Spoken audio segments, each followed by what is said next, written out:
Assalamualaikum warahmatullahi wabarakatuh. Selamat datang di channel Lentera Nabi. Sebelum lanjut ke cerita, jangan lupa dukung terus channel ini, khususnya yang baru bergabung ke channel ini dengan melakukan subscribe, like, komen, dan share. Selamat menonton.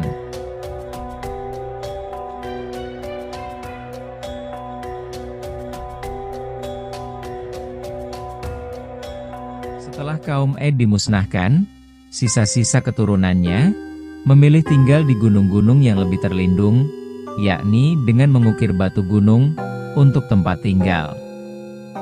Pemukiman mereka dikenal dengan Hijr, wilayah antara Hijaz dan Syam, yang sekarang disebut Madain Soleh, 22 km arah timur laut kota Al-Ula, Madinah.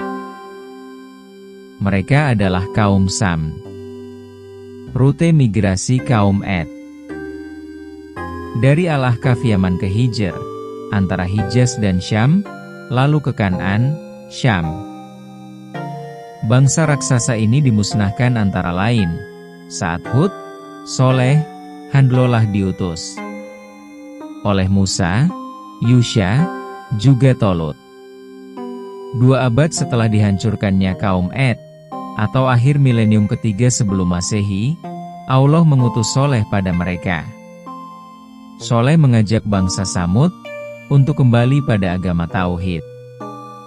Tapi, hanya sedikit yang beriman, itu pun dari golongan orang-orang lemah. Pimpinan Samud menantang, "Perlihatkan mukjizat pada kami." "Apa mukjizat yang kalian kehendaki?" jawab Soleh. "Ikutlah bersama kami saat perayaan hari besar," pintanya. Bangsa Samud biasa memperingati hari raya tahunan, di kuil dengan perayaan yang meriah. Mereka berbondong-bondong melakukan pemujaan, dan untuk menghaturkan doa-doa. "Berdoalah pada Tuhanmu, dan kami juga akan berdoa pada berhala kami. Jika doa kamu yang dikabulkan, kami akan patuh padamu, tapi jika doa kami yang dikabulkan, maka kamu harus patuh pada kami." "Baik," jawab Soleh. Hari yang dinanti pun tiba, bangsa Samud berparade ke kuil, dengan mengarak berhala-berhalanya. Kemudian, pemimpin mereka maju untuk memimpin doa. Ia berdoa, agar doa Soleh tidak dikabulkan. Lalu seorang pemimpin mereka, Junda ibnu Amr ibn Jawas meminta, "Hai Soleh, keluarkan untuk kami dari batu ini." Mereka menyebutnya batu Katsibah, batu gunung besar yang terpisah dan memencil dari yang lain. Seekor unta berperut besar dan berbulu lebat. Soleh segera berdoa. Tiba-tiba, batu Katsibah layaknya induk binatang melahirkan, unta betina persis seperti yang diminta kaum Samud. Sebentar kemudian, unta betina itu melahirkan anak sebesar induknya. Junda dan sebagian kaumnya insaf dan beriman. Adapun sebagian yang lain tetap mendustakan. Mereka adalah pengikut Zu'ab ibnu Amr ibnu Labid dan Hobab, tokoh agama mereka. Soleh membiarkan kaum Samud memerah susu unta, dengan syarat, 1 hari diantaranya harus mereka biarkan unta menghabiskan air sumur, membiarkannya merumput, dan tidak memerah susunya. Kaum Samud menurut, dan mereka bisa hidup berkecukupan. Di hari memerah, mereka dapat dengan puas memerah susu unta, dan menyimpan untuk kebutuhan esoknya. Sekaligus, mereka bisa mengambil air sumur sesukanya. Masalah muncul, ketika para juragan ternak merasa dirugikan. Sebab, unta, sapi, atau kambing, ketika merumput di padang akan lari, tatkala melihat unta Soleh yang selalu memilih kawasan subur.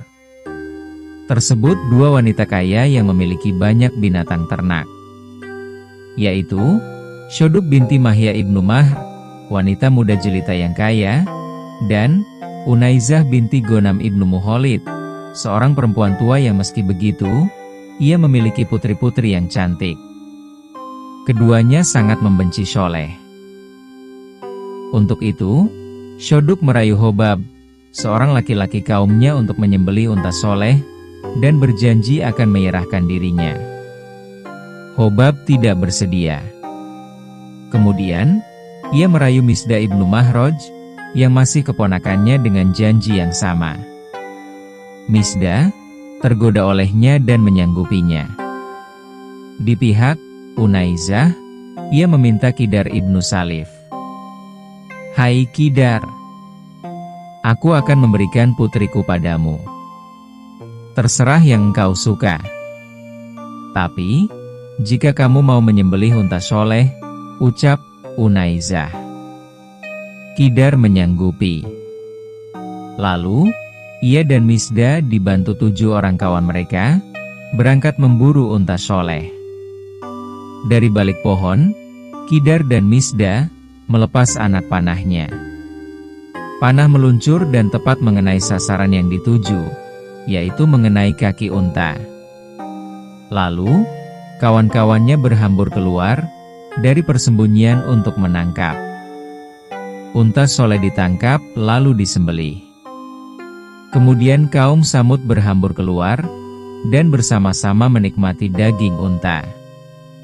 Si anak unta berhasil lepas dan melenguh. Mereka mengejar. Ngejarnya, anak unta terus lari masuk ke Batu Katsibah, tempat induknya dulu dilahirkan. Soleh mengingatkan, "Kalian telah merusak kehormatan Allah. Bergembiralah kalian atas siksa dan murkanya." "Kapan itu?" "Hai Soleh," mereka menertawakan. "Apa tandanya?" olok mereka. "Saat pagi buta, esok hari Kamis, wajah kalian akan berubah pucat, lalu pada pagi Jumat, wajah kalian berubah merah, lalu di pagi Sabtu, wajah kalian akan berubah hitam. Esoknya kalian akan tertimpa azab," tutur Soleh. Hari saat kaum Samud menyembelih unta adalah hari Rabu. Lalu keesokan harinya, wajah kaum Samud berubah pucat. Mereka sadar bahwa siksa pasti akan datang. Untuk itu, mereka sepakat untuk membunuh Soleh. Soleh dan orang yang beriman telah menyingkir terlebih dulu. Beruntun hari berikutnya, wajah mereka berubah merah, kemudian berubah semakin gelap, dan menghitam. Esok hari berikutnya, mereka bersiap-siap menerima siksa. Dengan mengenakan kafan, mereka masuk ke liang lahat beriring suara tangisan, dan raungan tak berkesudahan. Secara tiba-tiba, di waktu duha, terdengar bentakan menggelegar yang memenuhi seluruh penjuru langit. Beruntun, gempa dahsyat, dan longsor melumat tubuh gembur mereka. Mereka musnah dan tidak ada yang selamat selain yang bersama Soleh. Soleh sendiri berpindah ke Romlah Palestina, lalu terus menuju Hijaz, dan menempat di sana hingga wafatnya. Versi lain menyebut, ia wafat di Palestina. Menurut versi lain, Soleh dimakamkan di Mugoroh, Komplek Jami, Al-Abiyadil, Romlah.